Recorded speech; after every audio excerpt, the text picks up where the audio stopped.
ስሙ ነገራችሁ እንግዲህ አዳምጡ። ጅብ አህያ ይጠብቃል፣ ነብር ፍየል፣ ላም፣ በግ ይጠብቃል።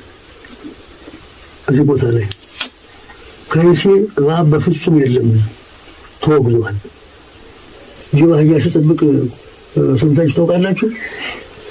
ነብር ፍየል፣ ላም ሲጠብቅ የገበሬዎች መጣላስ የገዳሞቹን ግን ሲጠብቅ ይውላል፣ ሲጠብቅም ያድራል።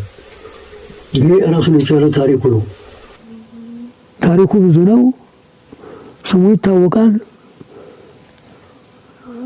ግን ጎብኝታ የለውም፣ የሚጎበኝ የለውም። ዘመኑ ሰፊ ነው፣ ተነግሯል። ከ700 በላይ ያስቆጠረ በንጉሠ ነገሥቱ በኃይለ ሥላሴ የተጎበኘ ቢሆንም ከዚያ ወዲያ ምንም የጠየቀው ሰው የለም። ቦታውም ዞር ያለ ስለሆነ ለሕዝብ አይመችም። የበረከት ቦታ ነው፣ የሰላም ቦታ ነው።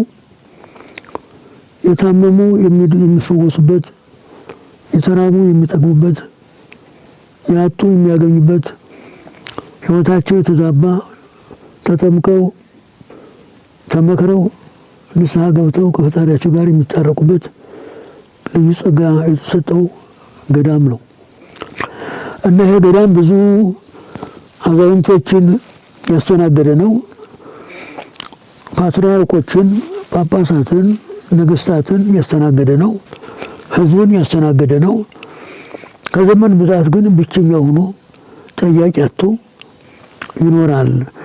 ስለዚህ ታሪክ የምታውቁ ካላችሁ፣ የታሪክ ባለሙያ የሆናችሁ፣ የግንባታ ባለሙያ የሆናችሁ በአሁኑ በጨለማው ዘመን የጨለማ ነው የምለው ዘመኑን የጨለማ ጉዞ ነው የምንጓዘው። በዚህ በጨለማ ዘመን እግዚአብሔርን ይቅርታ ለመጠየቅ አጽመ ቅዱሳን ያለበት መፈለግ ያለበት አንደኛው ይሄ ቦታ ነው።